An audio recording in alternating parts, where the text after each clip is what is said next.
"We're done dealing with your backwater factory." The president of our client company said that mockingly. Their company had proposed some outrageous conditions for our transaction, which is why I rejected them. However, given their character, I didn't expect them to back down quietly. Considering the future of our company and factory, we would need to address this issue properly. Several days later, we gathered the necessary information and decided to retaliate against Mr. Smith. We would inform him that we were now dealing with a different rival company instead of his. Mr. Smith turned pale and exclaimed, "I had no idea your factory's parts were top sellers in the industry, and you even have patents." Afterwards, he flistered, trying to propose a deal again, but we ignored him. As he loitered around our warehouse, we hit him with the reality of the situation. "My name is Sam Brown. Just a nondescript man in his 40s. I struggle with reading people's subtle emotions, which is a downside for me. However, my robust health and never having been sick are my strengths. Fortunately, with fields, rivers, and mountains nearby, I never lacked for places to play. That's the beauty of the countryside. As a child, I spent all day running through fields and woods. Although I moved to the city for a few years for the college and stayed in a dorm, I've primarily been raised in the countryside. From a young age, I loved crafting things. Using fallen branches and empty candy boxes found around, I would create various items and brag about them to my parents and friends. It started out as mere curiosity, but I grew fond of it as my parents and friends praised my creations, turning it into a hobby. Consequently, in school, my best grades were always in art, more than any other subjects. That hasn't changed even as I've grown older. Though now working with plastics and metals, I'm still engrossed in devising and creating new things. Everything starts with failures, but it's enjoyable to improve through trial and error and gaining experience. I love experiencing the transformation of an awkward item into a well-crafted final product. And through such experiences, I've ended up working at a factory. I hold a supervisory position, leading the team on the floor. Though sometimes I worry if I'm doing well. I must be managing since I often hear, "It really helps when you precisely support where needed." At the factory, we mainly manufacture parts for medical devices. Our quality is top in the industry. We also manufacture parts for trendy interior furniture, though those are still gaining recognition. The work is tough, but it's what I want to do, so I can enjoy it every day. Making things is probably my true calling.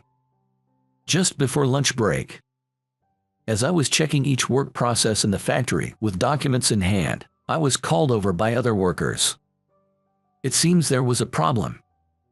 A group of workers, mostly new hires, had gathered in one corner of the factory. All of them are relatively young employees. "Sorry to bother you during such a busy time, Mr. Brown, but please, take a look at this." In the middle of summer, wiping the sweat off with a towel draped over his shoulder in the muggy heat, a male worker pointed in a direction. There was a large press machine there. The press machine is used to apply pressure to parts. It's essential for our manufacturing operations, but it seems to be not working. It's not moving at all. Exactly. Is there anything we can do about it?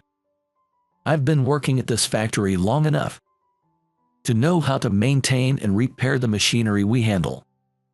So when there's an issue with a machine, it's usually the younger workers who call me over.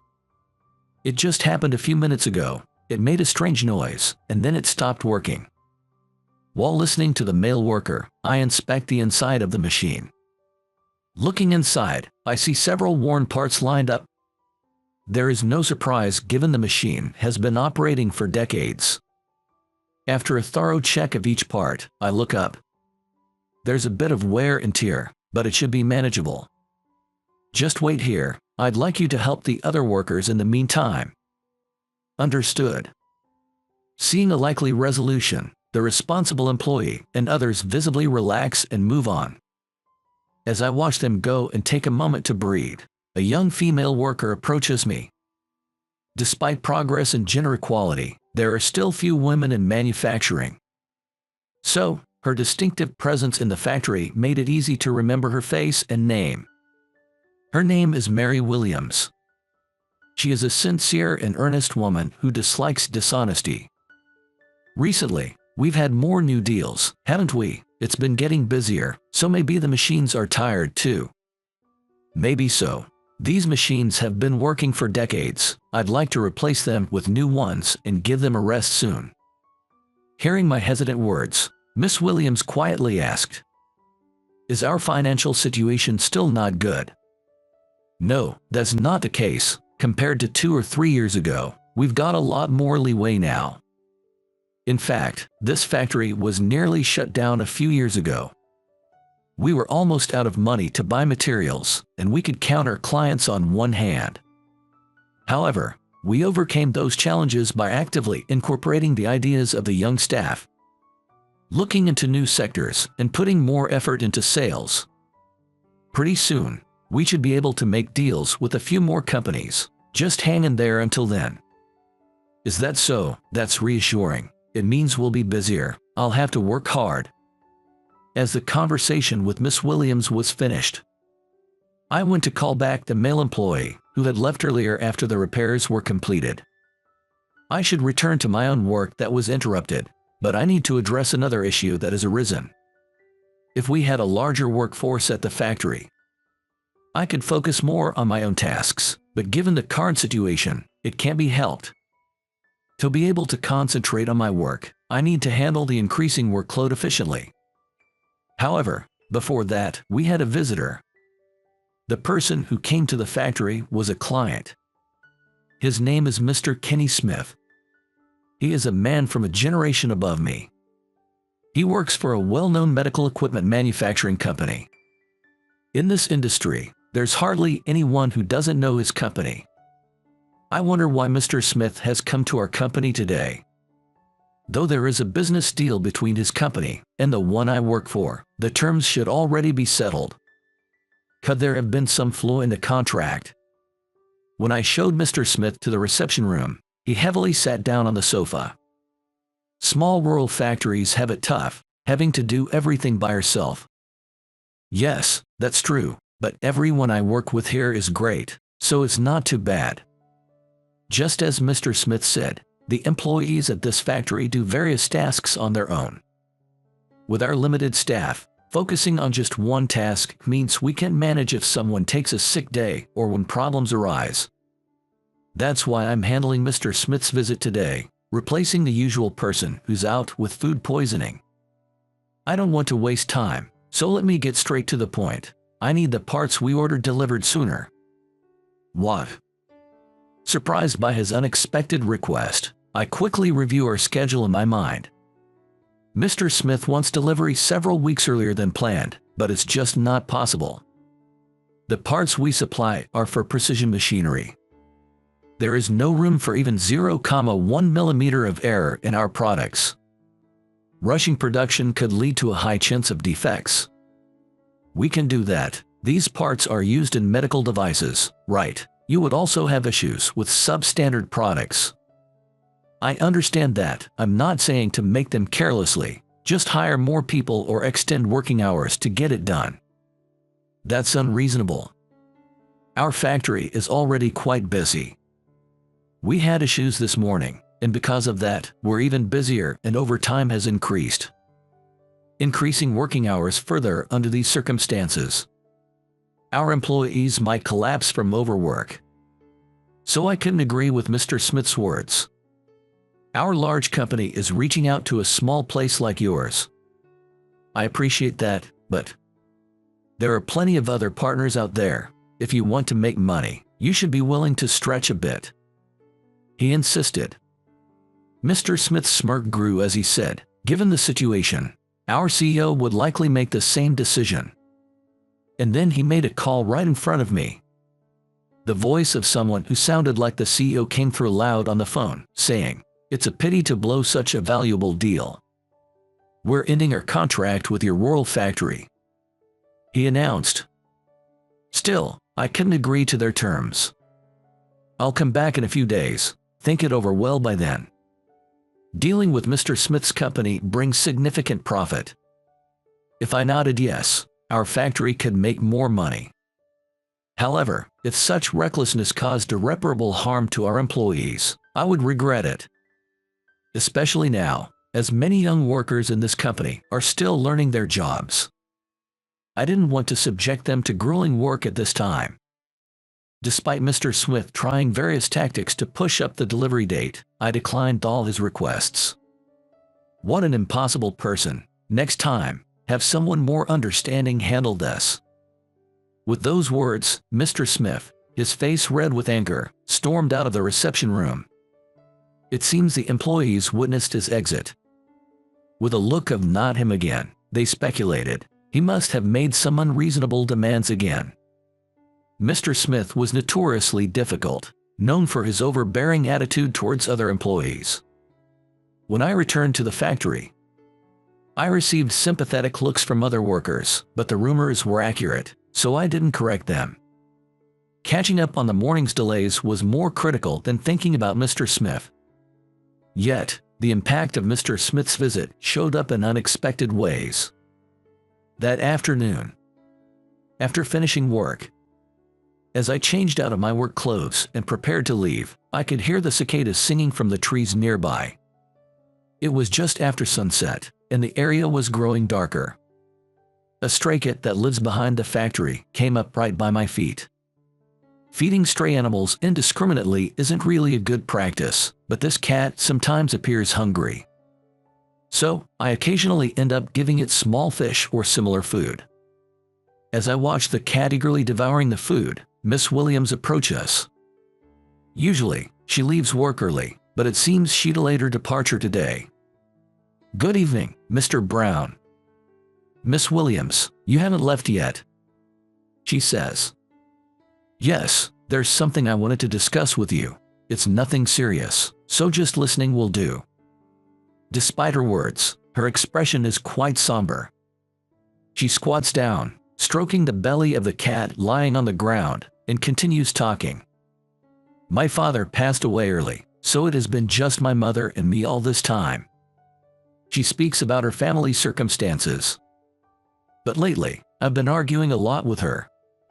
She keeps pestering me to stop working at the factory and get married. She says factory work doesn't pay well and it's no job for a woman." Miss Williams gives a troubled smile, and I find myself at a loss for words. It's her family's matter. As an outsider who knows nothing, it's not my place to comment. The pay here isn't that different from other jobs, and the benefits are good, too, but she won't listen. Miss Williams said with a sad face, waving goodbye to the stray cat as it walked away. "I really want to keep working here. I don't want it to end," she continued, a bit shyly. "Because I never had people around who like making things. And here, there are many people who share the same hobby, so it feels like home." Miss Williams. I hadn't realized she felt that way about her work. Could Mr. Smith have said something awful to the employees today? She usually doesn't show her vulnerabilities. I remember the rumors whispered around the factory after Mr. Smith's visit this morning. Some mentioned Mr. Smith was so mad, he said he'd crush our company, and others joked, "He's just one person. He couldn't possibly do that." Causing anxiety among the employees is a failure on my part as a supervisor. I need to figure out how to handle this. A few days later. Since the company I work for is small, I pretty much know all the employees in design, sales, and other departments by face. As I was walking towards the president's office in another building on the premises, I was approached by a male employee. He is Mr. White, from the sales department, the one who was recently out with food poisoning. With an apologetic expression, he apologized. "Mr. Brown, I'm sorry for the trouble I caused the other day. Don't worry about it. We've known each other for years, right? We help each other out when in trouble. Thank you. I really appreciated your help." Mr. White, having expressed his gratitude, then brought up a topic of interest. It was about the factory's products. By the way, it seems that the product we discussed last time has been patented. Really, I was just about to check on that. Thanks for letting me know. He informed me about a part our factory manufactures. It's a part with a uniquely crafted shape and special processing to enhance durability. So there had been discussions about potentially patenting it. We had submitted the application to the appropriate office, and it appears the patent has been granted. Anyway, do you need anything from the sales department? We're short on people, so I'll be making the coffee. No, I'll pass on your coffee this time. It's always had a unique taste, I joked as I walked past the room, heading towards the president's office. The president's office, I see.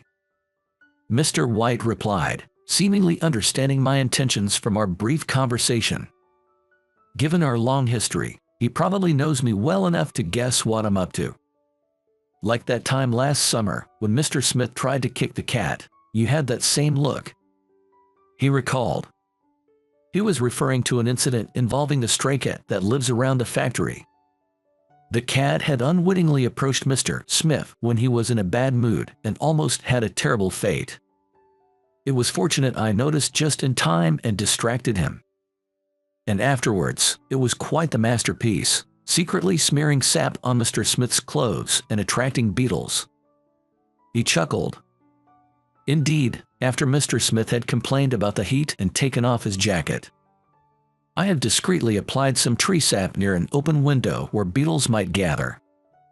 When he returned to retrieve his jacket after finishing his business, beetles had swarmed and he had screamed in shock. It was quite satisfying at the time. I would have enjoyed reminiscing longer, but I had important business to attend to, so I bid Mr. White goodbye and left. After parting ways with Mr. White, I finally reached my initial destination, the president's office. The president was working on paperwork in his office when he looked up. Hey, Brown, what brings you here? I have something to discuss. Sorry for the interruption. No problem at all, after all. You're practically the one who saved this company from going under. As the president put away his documents, he suggested taking a break and sat down on the sofa inside the room. Following his lead, I sat opposite him. The young talent you brought in has kept us going by incorporating current trends. If it weren't for your idea to have our medical device factory produce products for the interior furniture market, who knows where we'd be now? You're thinking too much. They were just having a tough time finding jobs, and I simply offered them a chance. Well, let's address that after we tackle the issue at hand. Seeing the president's serious face, I took a deep breath to organize my thoughts. Then explained the events of the day and made a proposal. Hearing this, the president muttered, I see, and looked me straight in the eye. It might slow down production for a while, but considering the future of the company, it's necessary. I don't want to exhaust our valuable employees because of someone like Smith. With a smile, the president said, I approve of your proposal. Go ahead and do it. It was clear he trusted me. To honor the trust placed in me, I must ensure I do not fail. A few days later, Mr. Smith visited the company again. This time, unlike his previous visit, he announced he wanted to speak with the president. Despite being told by the employees present that the president was too busy to meet, Mr. Smith insisted and made his way to the president's office. It's clear he lacks a sense of propriety in various ways. Hearing from those who dealt with him that Mr. Smith had arrived, I paused my work and hurried to the president's office. Miss Williams, sensing something was amiss, spoke to me. Mr. Smith is here, isn't he? Good luck. Yes, of course. She and the other employees at the factory had also been working hard in various capacities these past few days. Other employees encouraged me with shouts of "Stay strong," and "We're supporting you." In the end, I must do well to repay them. On the way, I met up with Mr. White in the sales department, and we made our way to the president's office together. It seemed the conversation had just reached a pause when we arrived. The president and Mr. Smith were sitting opposite each other on the sofas. Upon seeing us, the president addressed Mr. Smith. "So, that means the contract is terminated." Mr. Smith stood up abruptly, exclaiming, "Are you serious?" With anger in his voice, he quickly continued, "Do you understand what losing this deal means? I said I'd continue to support a rural factory like yours with some adjustments to the terms." That's when I intervened. "He's the one not understanding here. We don't want to overburden our employees. And I believe we've mentioned multiple times that we cannot continue under the terms you proposed. Why are you here? This is the president's office." Mr. Smith exclaimed, surprised. Then I replied, slightly exasperated, "As you said, I work in a small rural factory. Even employees can freely enter the president's office here. Of course, that's not always the case. It depends on the situation. But there's no need to explain that much." As Mr. Smith stood there, red-faced and trembling with anger, Mr. White, who had come with me, presented a piece of paper. "What's this?" "Our collaboration with the sales department paid off after several days of hard work. Although it impacted our work efficiency slightly, it was necessary considering the future. Over these days, we had been gathering information from various factory contacts, acquaintances, and business partners. The information was about a rival company to Mr. Smith's employer, who wanted to engage in trade under unreasonable conditions. We found out that a certain rival company was in need of medical device components. We proposed doing business with them instead of Mr. Smith's company. The result was fruitful, and a contract was established. Of course, unlike the dealings with Mr. Smith's company, this was a more ethical contract. I was surprised when the other company expressed not only a willingness to cooperate, but also an eagerness to add insult to injury. Therefore, even though it's usually imprudent, I was able to confront Mr. Smith with the contract in hand. A sticky note was attached to that important contract. On the note, the person who drafted the contract had written, "Too bad for you, rivals." Mr. Smith, incredulous, shouted, "This is a fake," as he kicked the sofa and stormed out of the president's office. There's still the final blow that our parts have been patented, but I'll save that for another time. This looks like we've managed to resolve this issue. Well done, everyone. Good work. We exchanged words of appreciation with each other, left in the room after the confrontation. Later, Mr. Smith returned to the company, visibly upset, but we did not engage with him. It seems they had not done their homework well and were working haphazardly. Apparently, Mr. Smith and his team were unaware of essential facts that should have been obvious. "I had no idea your factory's parts are top sellers in the industry, and that they were patented. How are we supposed to get the same parts now?" Furthermore, Mr. Smith tried to backtrack on his actions by pleading with us, bowing his head. "Please, let's renegotiate the contract. Forget everything I've done so far." As we were tired of his self-centered remarks without any apology, we ignored him. It seemed he even considered possibly taking something from the warehouse, but an employee found him loitering in front. The employee said when I told him that all stock had been delivered to the rival company, he finally gave up and left. Later on, I learned from other business contacts that Mr. Smith had been severely reprimanded by the president and removed from sales duties. Soon after, due to the spread of this incident, the president resigned following a shareholder meeting resolution, seemingly having lost his position to trying to pin all the blame on Mr. Smith. Rumor has it that both are now working in a small company in the countryside. It seems that for them, it turned out to be quite an ironic ending. Unlike Mr. Smith, everything has been going smoothly for us. Our company has grown, and the factory's equipment has been upgraded to the latest technology. Due to increased hiring, I no longer need to handle other people's jobs. Having been promoted to factory manager, I am now able to dedicate myself fully to my own responsibilities. It appears Miss Williams has also resolved her issues with her mother. I heard how the company's employees united to overcome a challenge changed her mother's mind. She now supports her daughter to pursue what she loves. Recently, I ran into her on our way to work and asked, "How have things been lately?" She replied with a smile, "I'm really enjoying every day." Miss Williams cheerfully said, "I'm really glad I got a job at this company," as she picked up a cat with a collar. This cat is the same stray that had lived around the factory. With the company's management now more relaxed and the factory's equipment improved, we decided to take care of it. The cat, loitering near the entrance, seemed to be begging for attention from Miss Williams. Seeing this, other employees gathered around, filling the place with smiles. Watching them, I hoped that this place would continue to be a workplace where employees happily work,